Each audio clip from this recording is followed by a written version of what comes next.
어제의 폭로를 잠깐 요약해서 보여드리는 걸로 제 발언을 대신하도록 하겠습니다.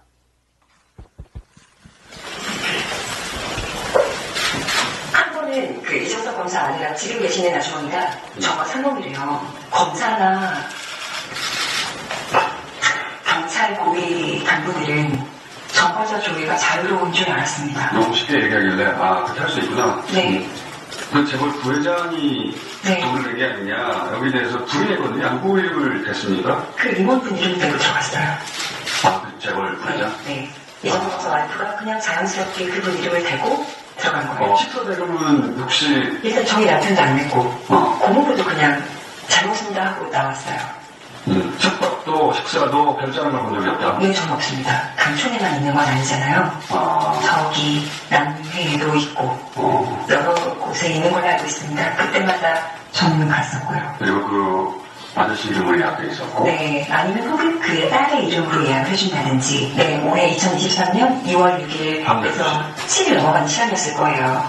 경찰을 먼저 112 신고해서 불렀어요. 두 분이 먼저 왔고 제가 남편이 약에 취한 동영상과 함께 자료들을 보여줬더니 소변검사가 받겠냐고 물어봤는데 남편이 받겠다고 얘기를 해서 출동한 경찰분들이 수서경찰서 강력계 검사 도구를 가지고 오라고 현관 밖으로 나가서 이제 강력계 형사들에게 진술을 해요. 지금 들어가서 검사를 할까 이런 이야기들이 있었는데 전화가 와요. 저하고 이야기를 나누고 있던 강력계 형사 2명에게 전화가 왔어요. 들어오라고. 들어오라고? 네.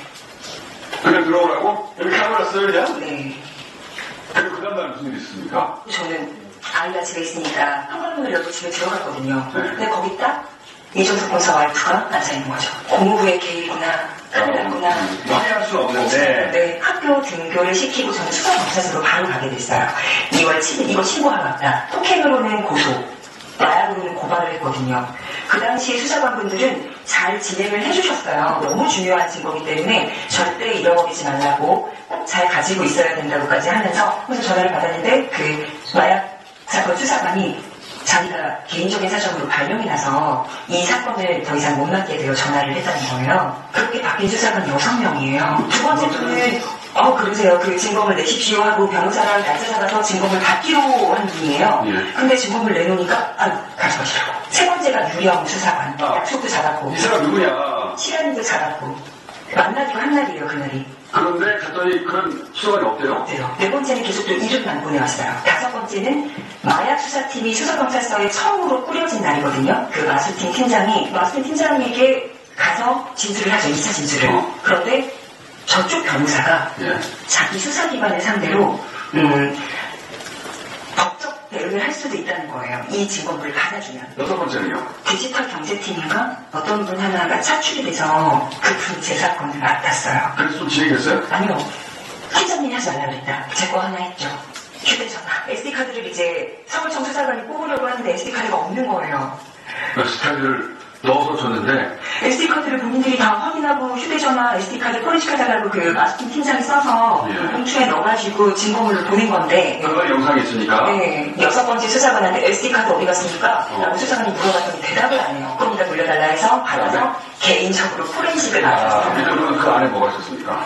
가족들 간의 대화, 또 마약을 언제 했다고 특정할 수 있는 그 날짜의 사진들, 예를 들면 그 리조트 사진 같은 그렇게 살해를 하시구나. 법을 받게 하고 싶어요, 저는. 더 이상 피해자 생계가 안 되잖아요. 이걸 고쳐주셔야죠, 입법기관인데. 바꿔주실 힘이 있잖아요. 이런 게 다시 없죠. 네, 해주셔야죠.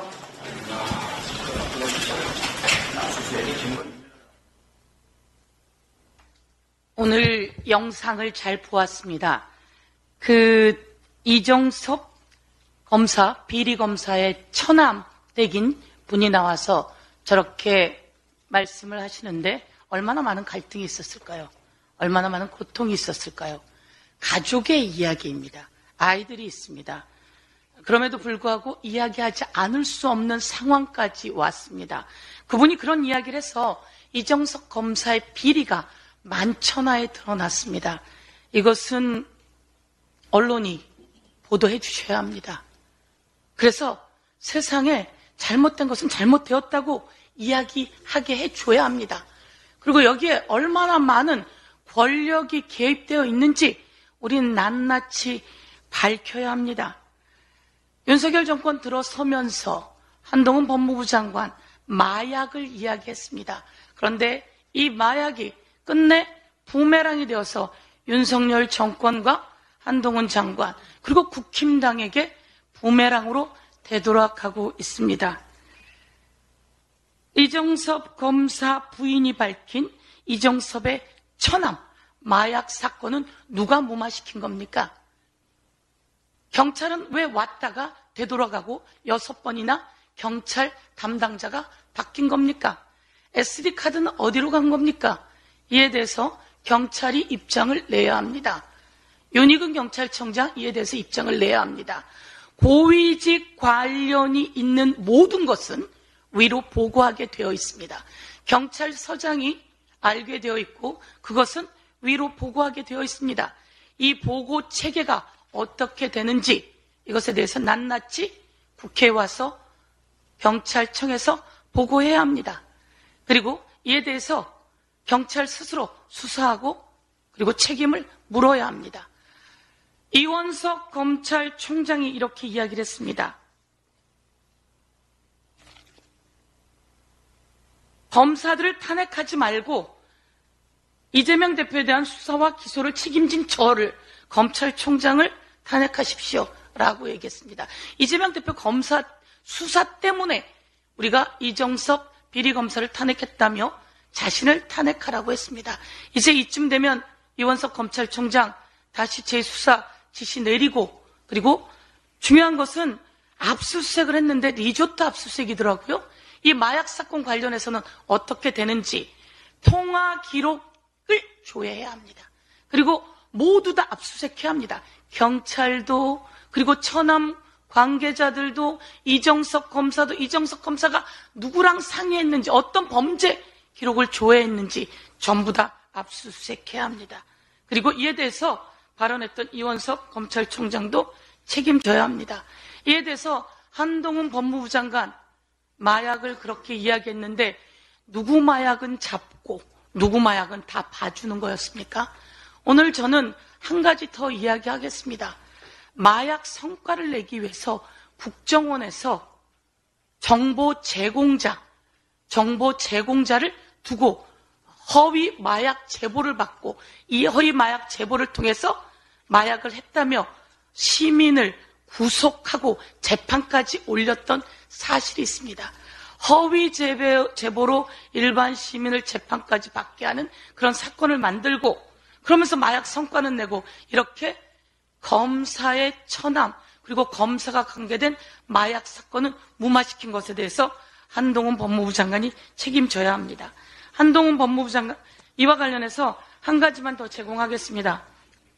이정섭 처남 댁에게 쓴 각서입니다.